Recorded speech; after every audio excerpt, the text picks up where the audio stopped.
Hello everyone, this is April with CraftKnifeChronicles, and this is the introduction to the construction video series for the Haunted Mansion project.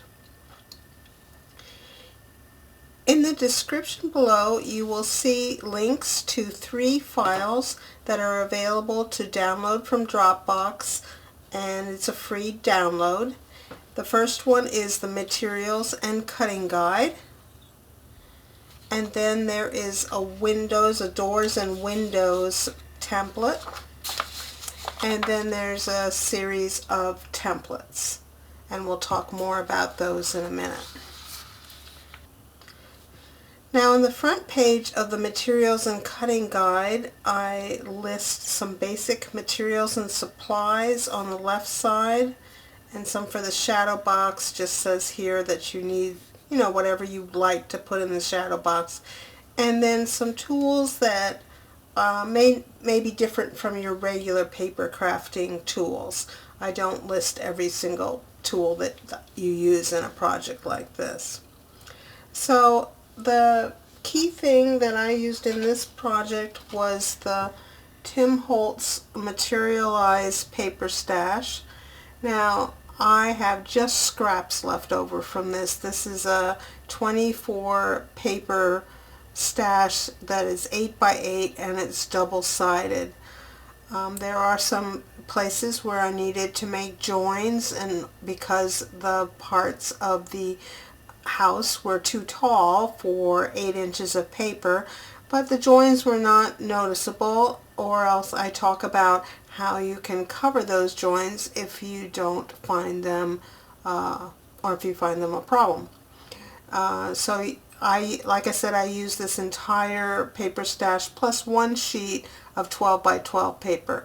If you were going to make this project with some other paper, you would need the equivalent, either another pad like this or something similar in 12 by 12. Just about all of the other materials and supplies are pretty straightforward. There's nothing too special except for the lights.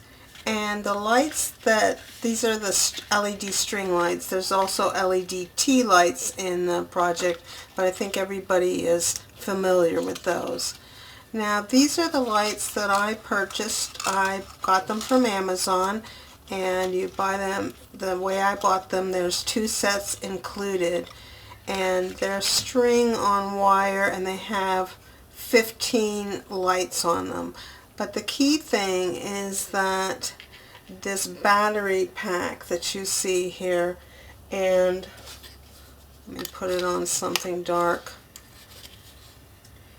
it is only it's about 1/4 of an inch thick at the most, and the project is sized so that when you fit these up inside of especially the dormer locations, there's a maximum space of 3/8 of an inch. So whatever string lights you get for the project, it needs to use these thin cell batteries, and this part here, if you want to tuck it up inside of the dormer, needs to be no more than 3/8 of an inch thick.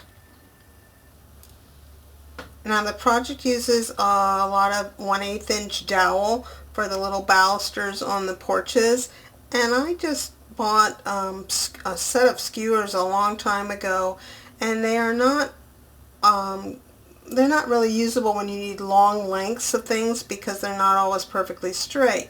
But for a project like this, skewers that are 1/8 inch, or these I think might even just be a hair less, they work fine, and that's what I used. And as far as the tools, the one thing that there is in this project is a lot of measurements that you need to make with accuracy down to 1/16 of an inch. And so this is the ruler I use. It's a Westcott brand, and it's very thin, and if you use it for cutting you have to be very careful because it doesn't have a metal edge, and it's easy to cut into that ruler or for it to slip because it's not very thick. So You'll see me use it for cutting, but just be warned that if you use it for cutting, you have to be extremely careful of those two things. But I find it very good for measuring because I can really see the 1/16 of an inch on there, and you'll see as we look at some of the other things how important that is. So that's what's on the first page of the materials and cutting guide, and the other 3 pages to this document consists of the cutting. There's medium weight chipboard listed on the first 2 pages and the top section of the 3rd page. Then there is a little bit of lightweight chipboard in the project, and there is some plastic for all the windows. And I include a little box here so you can check off, and so you keep track. And I always write on my paper, on my pieces, what they are so I don't get confused. And here you'll see, like, this wall A is 1 7/16 inch wide, and careful measuring is what will be the key to this project and having success with it. There does seem like there are a lot of pieces and a lot going on here, but I've broken the videos down into sections so you kind of build one module at a time and then put them together. The next document that you'll find up on Dropbox is the doors and windows, and it says to print these. There's 2 pages, and you'll want to print this on off-white cardstock. That's what I use, kind of a off-white, light cream colored for the cardstock frames on all the windows and doors. And you'll just, in the video, you'll see me talk about how to cut these, and I did include the sizes for the round windows here, but they can be cut with punches, and then you don't need to use these templates if you do have punches of the appropriate size. The 3rd document up on Dropbox is the templates, and there are 15 pages of templates, and what I tried to do here was to include all of the measurements that I talk about so that you'll have something to refer to. And usually as we go along, I'll refer to one of these templates, and I'll give you any tips that there are for cutting that particular piece out. Sometimes we're just cutting window openings and how to measure for those. Here I've also, for the Haunted Mansion, I've included 2 little ghosts that you can cut out. I use those in 2 of the windows to kind of haunt the mansion, so to speak. Also, most of the pages are full size, but if you see on this page, and there's I think at least one other where it says that the drawings are approximately 75% of actual size, I couldn't fit this.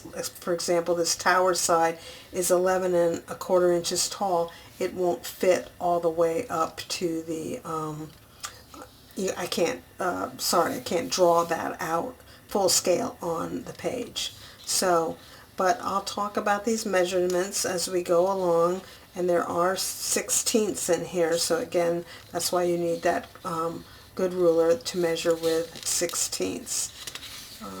Yeah, so don't be intimidated by all these templates. They're just here so that as we're building a certain section, you have something to refer to other than just listening to me talk for each one.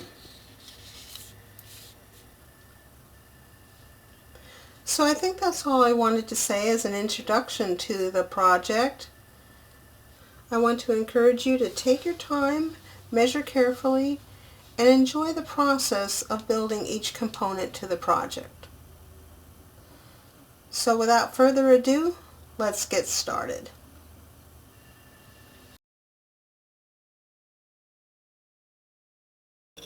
In this section, we will construct the interior box, and on the cutting guide, it's the second thing down on the list here.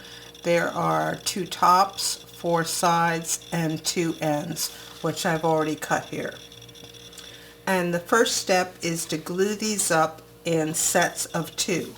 So I'll get that accomplished and then I'll be back.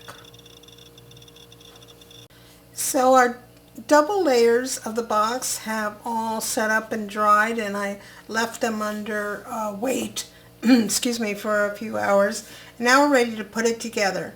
So our top piece is the same length as the side piece, and it's going to sit right on top here. So I'll just run a bead of glue along the top side there. And then this piece just gets put flush along the top and then edge to edge here. Just hold that in place for a few seconds. And then our end piece is sized so that it will fit underneath the top and go right to the end down here. So again, we'll run a bead of glue along the side piece.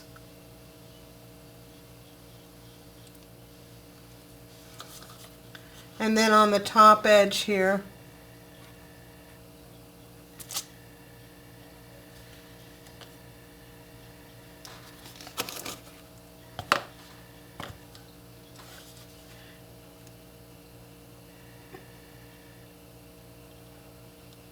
And again, all these edges should sit flush.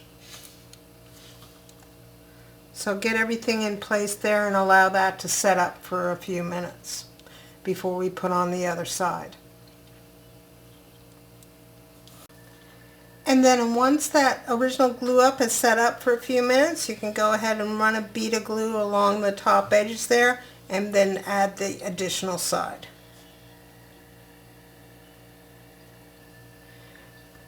Now, because there's no end down at this side and no end at this side over here is a little floppy, so just find something that's 2 inches. I have this 2-inch ruler that I can stand up inside of here, and it just kind of gives some extra support to the box while it's setting up to dry.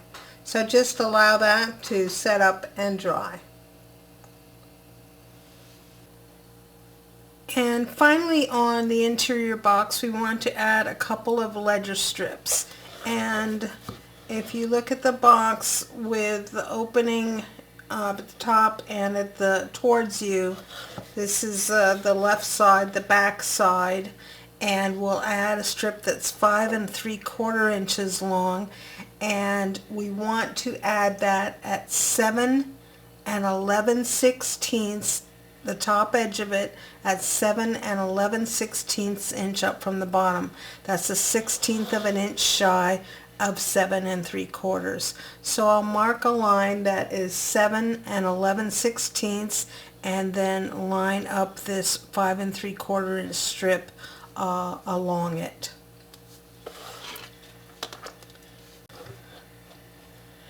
So here's our 5 3/4 inch strip on the left side, and then we'll flip it over to the right side and again mark a line at 7 11/16, and this time I've cut a ledger strip that is 7 1/4, so it can span this whole length, and again the top edge of it goes up against that line I drew. So that completes the prep of the interior box.